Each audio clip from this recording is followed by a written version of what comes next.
আসসালামু আলাইকুম, সবার কি অবস্থা? আশা করি সবাই ভালো আছো। আজকে আমরা ফিজিক্স 1 বইয়ের চ্যাপ্টার 5 নিয়ে আলোচনা করব।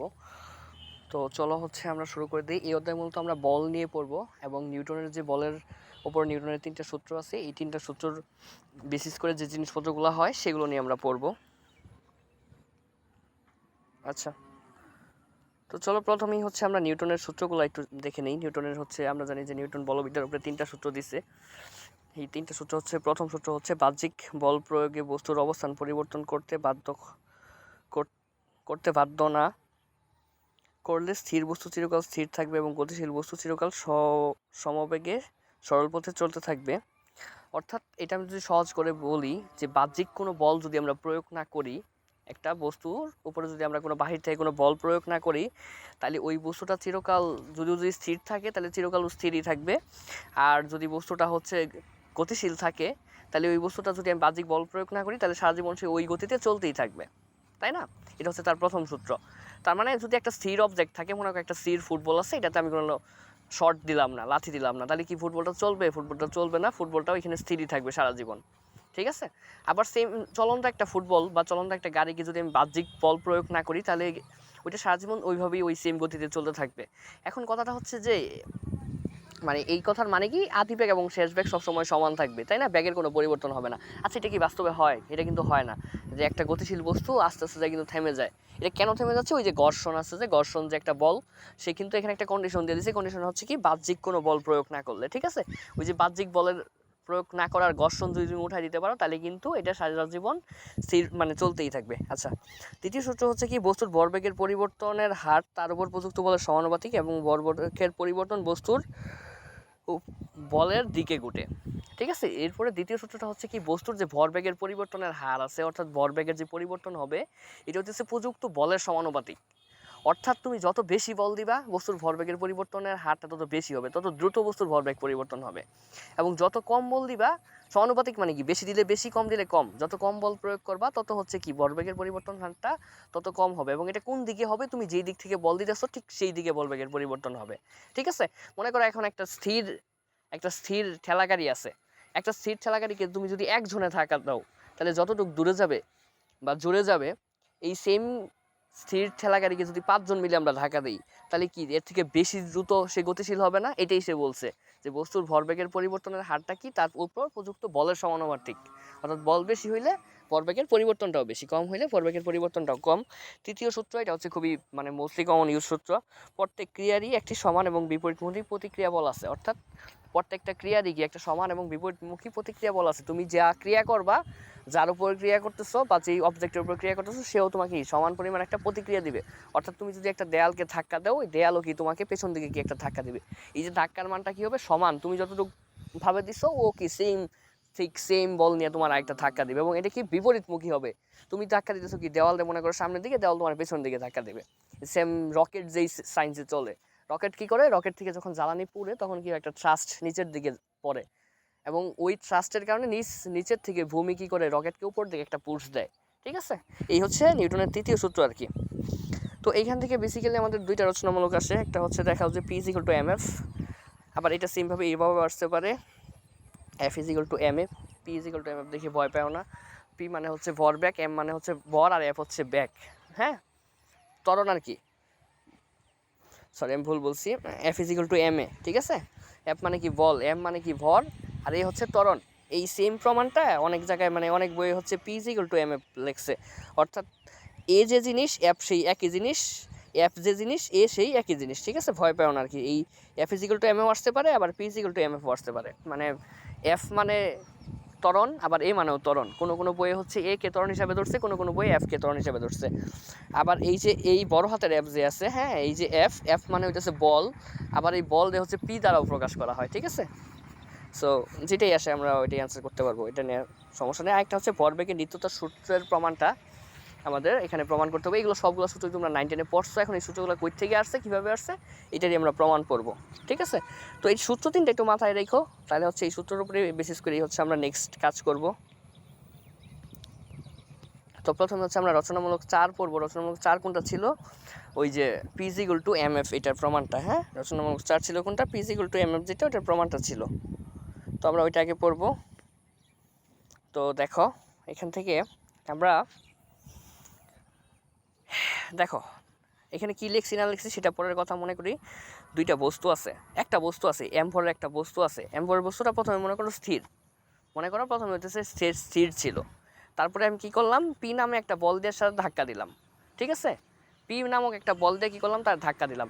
এখন P is equal to M F না এসে যদি F is equal to M A আসে, তাহলে কিন্তু এখানে এফ দিতে হবে, মানে বল মানে পি ও বল মানে এফ ও, যেটা আসবে ওইটাই দিতে হবে। তো মনে করো P is equal two P একটা বল দিয়ে আমি ধাক্কা দিলাম, ধাক্কা দিলে নিশ্চয়ই এই বস্তুটা চলা শুরু করবে, চলতে চলতে চলতে চলে মনে করো টি সময় পর এই জায়গায় আসলো, বস্তু তো ওইটাই আছে, তাহলে এটার পরে এম হলে এটার পর তো এমই হবে। এবং আসার পরে ধাক্কা দেওয়ার পরে তার ব্যাক একটু বাড়বে না, তাহলে সে শেষ বেগ বিপ্রাপ্ত হইলো, ঠিক আছে। এটাই আমি এখানে লিখছি। মনে করি এম বড় বৈশিষ্ট্য একটি বস্তু ইউ আদি বেগে আছে, এর উপর পি বল প্রয়োগ করলে টি সময় পর শেষ বেগ বিবের প্রাপ্ত হইলো, ঠিক আছে। এটা এখানে ইউ আদি বেগে ছিল, তার উপর আমি একটা বল দিলাম, বল দেওয়ার পরে কি হবে, এখানে আসলো টি সময় পরে এখানে আসলো, আসার পরে সে একটা আরেকটা নতুন ব্যাগ পাইলো, সেটার নাম হচ্ছে কি শেষ বেগ বা বি, ঠিক আছে। এই কাহিনীটুকু করতে সময় লাগছে কতটুকু, টি পরিমাণ সময় লাগছে। আচ্ছা, তাহলে বস্তুটার অবস্থান কয়টা অবস্থান আমরা নিছি, এই যে এটা হচ্ছে ফার্স্ট অবস্থান, এটা হচ্ছে কি সেকেন্ড অবস্থান, তাহলে দুইটা অবস্থানে দুইটা ভরবেগ আছে নিশ্চয়ই। ভরবেগের সূত্র হচ্ছে কি ভর ইন্টু বেগ, তাহলে প্রথম অবস্থার আদি ভরবেগ, আদি অবস্থার ভরবেগ কি হবে, আদি অবস্থার ভর ইন্টু আদি অবস্থার বেগ, ঠিক আছে। আদি অবস্থার ভর কত এম, আদি অবস্থার বেগ কত ইউ, তাহলে প্রথম অবস্থার ভরবেগ বা আদি অবস্থার ভরবেগ কি হবে এম বি, ঠিক আছে, সরি এম ইউ। আর দ্বিতীয় অবস্থানের ভরবেগ কি হবে, এই সময়ের ভর এই সময়ের বেগ, এই সময়ের ভর কি এম, এই সময়ের বেগ কি বি, তাহলে শেষ ভরবেগ হবে কত এম বি, ঠিক আছে। আচ্ছা, এই কাহিনীটুকু হইতে সময় লাগছে কি পরিমাণ, টি পরিমাণ। সুতরাং আমরা লিখতে পারি না টি সময়ে ভরবেগের পরিবর্তন, এটা আমরা লিখতে পারি না। তাহলে টি সময়ের কি পরিমাণ ভরবেগের পরিবর্তন হইতেছে, দেখো তো শেষ সময়ের ভরবেগ মাইনাস কি আদি সময়ের ভরবেগ না, তাহলে টি সময়ের ভরবেগের পরিবর্তন হবে কি, এই যে শেষ সময়ের ভরবেগ মাইনাস হচ্ছে কি এই যে আদি সময়ের ভরবেগ। আচ্ছা, আমার কি বলছিল দ্বিতীয় সূত্রতে বলছিল যে ভরবেগের পরিবর্তনের হার, হার মানে কি একক সময় যেটা হয়। তাহলে এই পুরা কাহিনীটা হচ্ছে কি সময় নিয়ে, টি সময়ের নিয়ে। এই যে M B minus M U যে পাইলাম, এটা কোন সময় নিয়ে পাইছি, টি সময় নিয়ে পাইছি। তাহলে আমরা একক সময় বের করতে হবে না, সুতরাং একক সময়ের ভরবেগের পরিবর্তন কত হবে, M B minus M U divided by T. T সময় হইতেছিল এটুক, তাহলে মনে করো টি সেকেন্ড হইতেছে এতটুক, তাহলে এক সেকেন্ড বা একক সময় কী হবে, এতটুক বাই টি হবে না, এতটুক বাই টি হবে, ঠিক আছে। ঐকিক নিয়মের ব্যাপার যেটা আর কি। তাহলে এই যে একক সময়ের পরিবর্তনের যে কথা, ভরবেগের পরিবর্তনের হার কি একই জিনিস, মানে একটা জিনিস এক সেকেন্ডে কতটুকু হইতেছে ওইটা যে জিনিস, আর ভরবেগের মানে ওই জিনিসের হার একই জিনিস, হার আর এক সেকেন্ড কি একই জিনিস। সুতরাং আমরা লিখতে পারি কি ভরবেগের পরিবর্তনের হার সমান সমান লিখতে পারি কি একক সময়ের ভরবেগের পরিবর্তন, ঠিক আছে। আচ্ছা, একক সময়ের ভরবেগের পরিবর্তন কোনটুকু হইতেছে, এই যে একটু হইতেছে, তাহলে সমান সমান আমরা কি লিখতে পারি M B minus M U divided by T, ঠিক আছে। এখান থেকে আমরা কী করে নিলাম, এমটা কমন নিয়ে নিলাম, এমটা কমন নিলে দেখতে সূত্র কী থাকে তো বলো তো, B minus U divided by T থাকে না, B minus U divided by T, এটা সমান সমান কি, এটা কিসের সূত্র বলো তো, ত্বরণের সূত্র না, ত্বরণের সূত্র। তার মানে এফ ত্বরণ আমরা কি এ দ্বারাও প্রকাশ করতে পারি, এফ দ্বারাও প্রকাশ করতে পারি, যেহেতু এই সূত্রটা এফ দ্বারা ধরে নিচ্ছি আমরা, এই জন্য এফ লিখছি আর কি। তাহলে এফ সমান সমান কি B minus U divided by T, বা ত্বরণ, হ্যাঁ, শেষ বেগ মাইনাস আদি বেগ ডিভাইডেড বাই সময়। তাহলে এইটুকের বদলে আমরা কি লিখতে পারি, এফ লিখতে পারি। তাহলে আমরা ভরবেগের পরিবর্তনের হার সমান সমান কি পাইলাম, এম এফ পাইলাম, ঠিক আছে, এম এফ পাইছি। এখন একটু আমরা আবার নিউটনের দ্বিতীয় সূত্রতে চলে যাই। নিউটনের দ্বিতীয় সূত্রটা কি বলছিল, বস্তুর ভরবেগের পরিবর্তনের হার তার উপর প্রযুক্ত বলের সমানুপাতিক, এই কথাটা বলছিল না প্রথমটুকু, যদি দেখি আমরা বস্তুর ভরবেগের পরিবর্তনের হার তার উপর প্রযুক্ত বলের সমানুপাতিক। আচ্ছা, তাইলে এখানে আমরা ভরবেগের পরিবর্তনের হার পাইলাম কি এম এফ পরিমাণ পাইছি, এটা তাহলে কার সমানুপাতিক, দ্বিতীয় সূত্র অনুযায়ী বলতো, যে প্রযুক্ত বলের সমানুপাতিক না, এই যে পি, এখানে আমরা কি বল প্রয়োগ করছি, পি বল প্রয়োগ করছি, তাহলে এই যে পরিবর্তন যে হইলো, পরিবর্তনের হার যে, এটা কার সমানুপাতিক, প্রযুক্ত বলের সমানুপাতিক। সুতরাং নিউটনের দ্বিতীয় সূত্র অনুযায়ী আমরা লিখতে পারি কি ভরবেগের পরিবর্তনের হার প্রযুক্ত বল পি এর সমানুপাতিক। তাহলে এই যে বাংলা লাইনটা, এটা যদি আমরা ম্যাথামেটিক্যাল রূপ লিখি, তাহলে কি লিখতে পারি, P proportional to M F, সমানুপাতিক চিহ্ন না, এটা প্রযুক্ত বলের সমানুপাতিক হইতেছে কি ভরবেগের পরিবর্তনের হার, এই যে লিখে দিলাম, হ্যাঁ, পরিবর্তনের হার তো একটু কি পেয়েছিলাম আমরা ক্যালকুলেশন করে। তাহলে পি সমানুপাতিক কি পেলাম এম এফ, তারপরে সমানুপাতিক কোঠায় সমান সমান চিহ্ন দিলাম, আমরা জানি কি সমানুপাতিক কোঠায় যখন সমান সমান চিহ্ন দিই তখন এখানে কি একটা কনস্ট্যান্ট নিয়ে আসতে হয়, এখানে কি কে নামে একটা কনস্ট্যান্ট নিয়ে আসলাম, আমরা ধরলাম কি কে এর একটা ধ্রুবক যেটার মান হচ্ছে কত ওয়ান, কে এর মান কীভাবে ওয়ান হয় তোমাদের বইয়ে খুব ডিটেলস দেওয়া আছে, দেখে নিও যদি কারো লাগে আর কি। তো কে এর মান হচ্ছে কত ওয়ান, তাহলে ওয়ান দিয়ে যদি এটারে গুণ করি তাহলে কি আমরা এম এফ পাইলাম, তাহলে পি সমান সমান আমরা কি পাইলাম দিন শেষে এম এফ, এই হচ্ছে আমাদের প্রমাণ মিলে গেছে যে পি সমান সমান এম এফ। আমি আবার বলতেছি, এটা যদি এফ সমান সমান এম এ প্রমাণ করতে বলে তাহলে বলটারে পি না ধইরা এফ ধরবা, আর হচ্ছে এই যে ত্বরণটারে এফ না ধইরা তখন এ ধরবা, মানে সেম কাহিনী, সব কিছু সেমই। তো আরেকবার আমি একটু ওভারভিউ দিয়ে দিই এই কাহিনীটা হচ্ছে কীভাবে কী হইলো। আমরা মনে করি এম বড় একটা বস্তু আছে যেটা হচ্ছে ইউ আদিবেগে ছিল, তার উপর একটা পি বল প্রয়োগ করলাম, বল প্রয়োগ করার পর টি সময় পরে সেটা বিবেগ প্রাপ্ত হইলো। তাহলে সেখানে দুইটা কন্ডিশন আছে, দুইটা অবস্থান আছে, ফার্স্ট অবস্থান, দ্বিতীয় অবস্থান।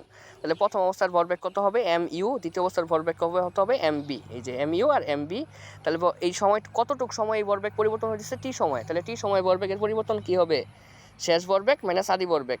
তাহলে একক সময় কী হবে টিটা নিচে চলে আসবে, ভাগ হয়ে যাবে। ঠিক আছে, একক সময়ের যেটুকু হইতেছে ওইটাই কি ভরবেগের পরিবর্তনের হার, আর একক সময় একই জিনিস। তার মানে এটার বদলে আমরা লিখতে পারি কি, এটার লিখতে পারি কি ভরবেগের পরিবর্তনের হার লিখতে পারি, এই যে এইটুকরে, হ্যাঁ হার লিখলাম।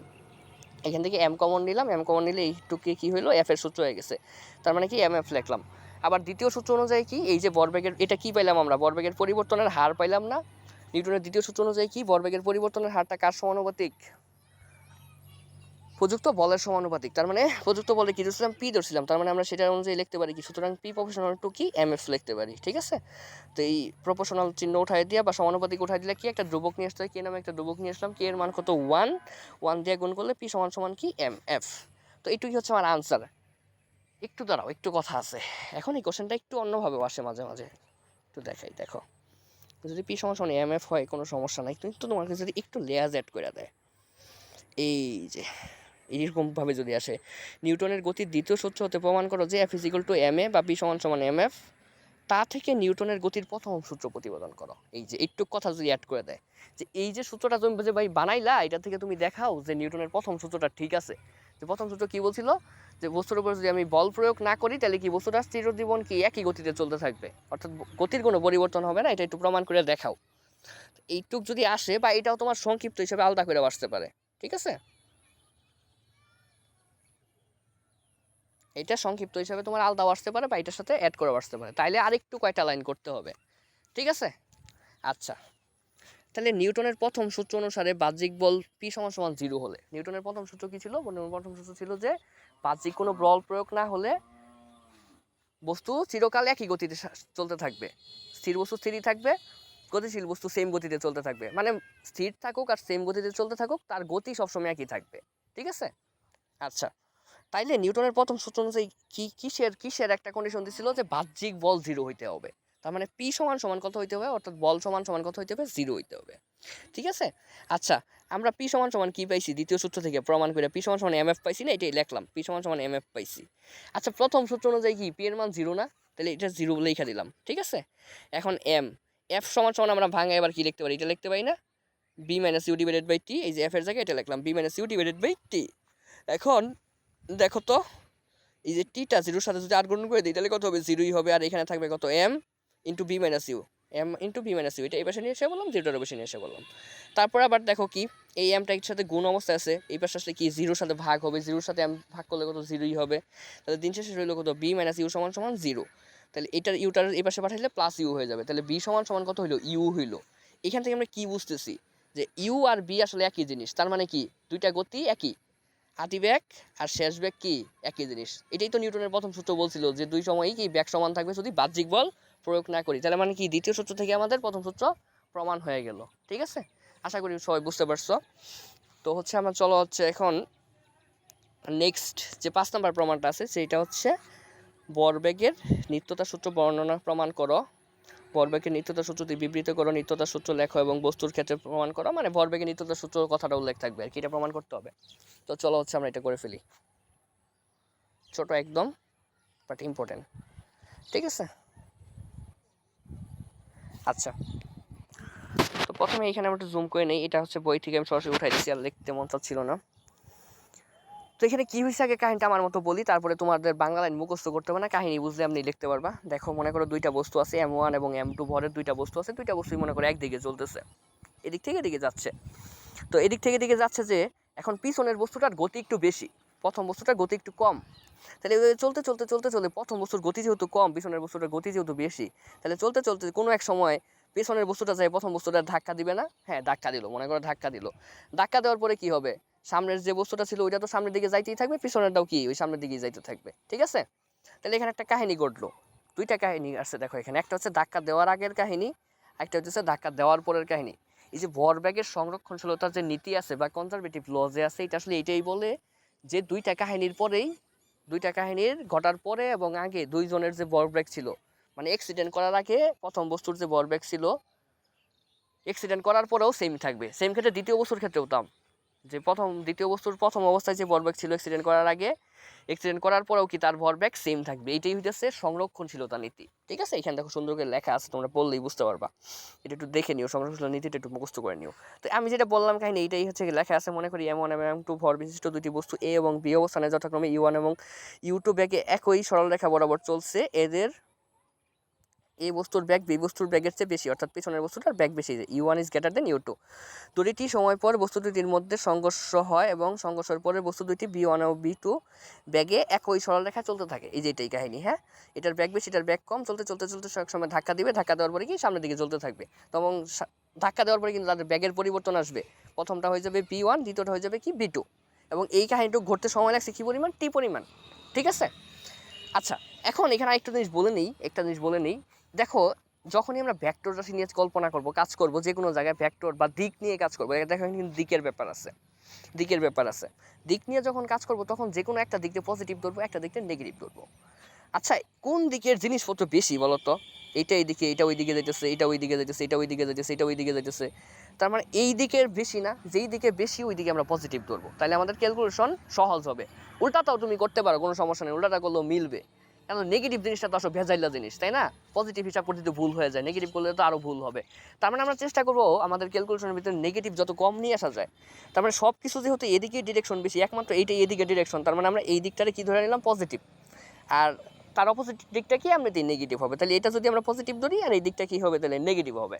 ঠিক আছে, এটার মানে হচ্ছে এই দিকে যেই যে জিনিসপত্রগুলো আছে সবগুলোর আমরা পজিটিভ নিব, আর এই দিকে যে জিনিসপত্রগুলো আছে সেগুলোর আমরা কি নিব, নেগেটিভ নিব। ঠিক আছে, আচ্ছা তোমাদের কিন্তু একটু লিখতে হবে, হ্যাঁ একটু লিখতে হবে এবং চিত্র আঁকতে হবে, তারপর থেকে এখানে শুরু করতে হবে। হ্যাঁ, আচ্ছা এখানে এ বস্তু বি বস্তুর উপর, আচ্ছা আমরা কি জানি নিউটনের তৃতীয় সূত্র অনুযায়ী কি বলছিলাম, যে প্রত্যেক ক্রিয়ারই কি সমান এবং বিপরীতমুখী প্রতিক্রিয়া বল আছে। প্রত্যেকটা ক্রিয়ারই কি সমান এবং বিপরীতমুখী কি প্রতিক্রিয়া বল আছে। এই যে পিছনের বস্তুটা যে সামনের বস্তুটা ধাক্কা দিল, ধাক্কা দেওয়ার পরে কি সে তার এইদিকে একটা প্রতিক্রিয়া দেখাবে, মানে একটা ক্রিয়া দেখাবে। এই ক্রিয়া পাওয়ার পরে কি M2 বস্তুটা আবার তার অপর দিকে একটা প্রতিক্রিয়া দেখাবে না, সেটাই এই যে সেই এখানে লেখা হয়েছে। এ বস্তু বি বস্তুর উপর F1 ক্রিয়াবল প্রয়োগ করে, এই যে ধাক্কা দিল যে মানে কি F1 ক্রিয়াবল এদিকে প্রয়োগ করলো, এবং বি বস্তু এ বস্তুর উপর F2 প্রতিক্রিয়া বল প্রয়োগ করে। সে যখন ক্রিয়া পাবে সমান এবং বিপরীতমুখী একটা প্রতিক্রিয়া দিবে, বা বিপরীতমুখী মানে কি এই দিকে একটা প্রতিক্রিয়া দিবে, কোনটাই যে M2 বস্তুটা M1 বস্তুর উপরে এই দিকে একটা প্রতিক্রিয়া বল দিবে।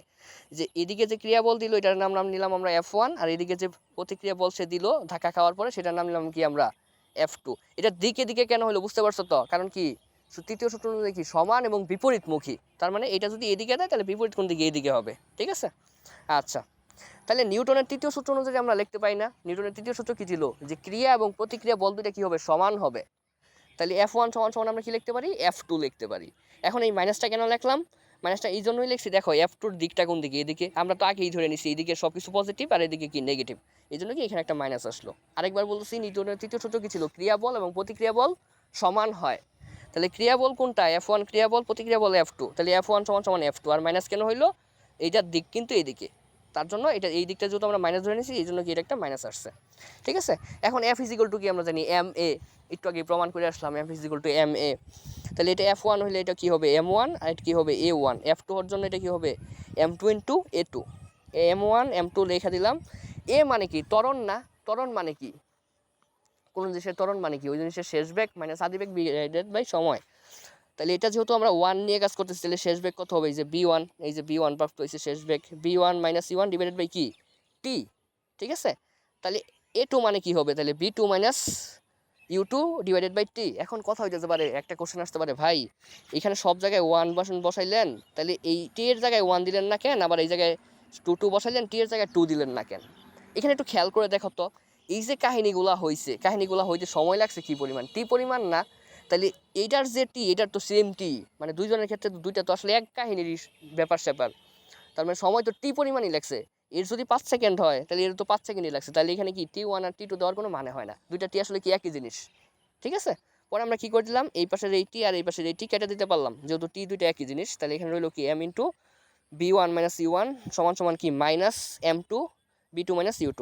পরে আর কিছুই না, গুণ করছি, এটার সাথে এটা গুণ করছি, এটার সাথে এটা গুণ করছি, মাইনাসে মাইনাস মাইনাসে প্লাসে মাইনাস, এটার সাথে এটা গুণ করছি, মাইনাসে মাইনাসে প্লাস, এটার সাথে এটা গুণ করছি, আর কিছুই করি নাই। এখন আমরা কি করে ফেলি, আমরা হচ্ছে একটু সাজায় ফেলি, যে হচ্ছে বি গুলার একসাথে করে ফেলি, ইউ গুলার একসাথে করে ফেলি। দেখো এই পাশে একটা m1 b1 আছে, আর এই পাশে আছে m2 b2 মাইনাস আছে, তাহলে এটা এই পাশে আসলে প্লাস হয়ে যাবে। আর এই পাশে কি m2 u2 আছে, আর এটা এই পাশে একটা m1 u1 আছে, এটার এই পাশে নিলে কি প্লাস হয়ে যাবে। এই যে হয়ে গেল। এখন আমরা একটু সাজায় লিখে ফেলি, ইউটার আগে লিখি, বিটার পরে লিখি। এই যে এই জিনিসটা হচ্ছে এই পাশে লিখলাম, আর এই জিনিসটা এই পাশে লিখলাম, একটু সাজায় m1 u1 plus m2 u2 সমান সমান কি m1 b1 plus m2 b2। এটাই হচ্ছে কি ভরবেগের সংরক্ষণশীলতার নীতি। ঠিক আছে, তো আশা করি সবাই বুঝতে পারছো। যদি বুঝতে না পারো তাহলে অবশ্যই জানাবা।